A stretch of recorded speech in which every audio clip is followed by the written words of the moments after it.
We often think of miracles as magic tricks, sudden, arbitrary bursts of power descending from a distant god, while we wait quietly on earth for the sky to open. Ancient mystical and biblical texts describe this passivity as a symptom of spiritual darkness, a willing blindness to the way reality actually operates. According to the testaments of the Patriarchs, when individuals surrender to ego and base passions, they lose their divine intellect. They strip themselves of the elevated title of man, degrading into a reactive, instinctual herd driven purely by physical urges. By looking up and waiting to be rescued, humans actively block the very intervention they are desperate to witness. The Kabbalistic text known as the Zohar introduces a severe correction to this mindset. It states explicitly that God does not perform miracles, only man does. The power to alter physical reality arrives through a grueling, active, and internal transformation of the person seeking the miracle. This brings us to the concept of exousia, the ancient Greek term for spiritual authority.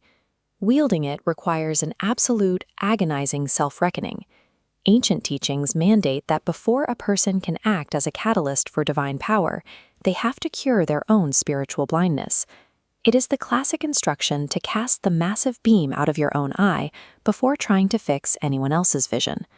This diagram outlines the required internal architecture. It forms a hierarchy: unwavering faith at the peak, ascetic discipline in the middle, and a massive layer of humility at the base. Without humility, the structure collapses.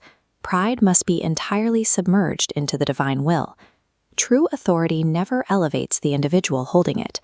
To become a valid vessel capable of carrying divine power, a person has to completely empty themselves first.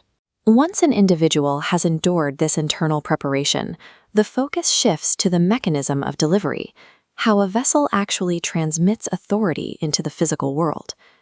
Ancient texts describe multitudes following the historical miracle workers in search of manna.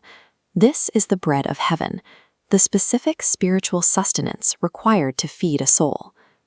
True manna is the act of profound, edifying conversation.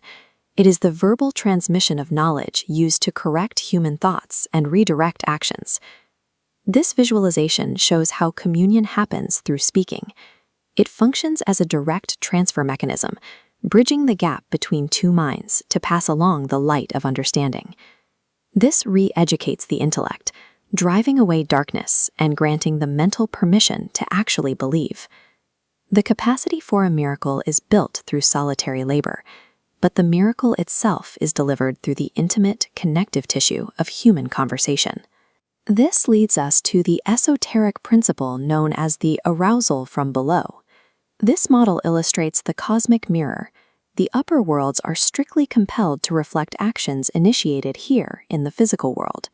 When a human achieves true internal change, it forces the upper worlds to react in kind, directing supernal light back down. That divine light will not rest upon the physical plane unless human initiative invites it first.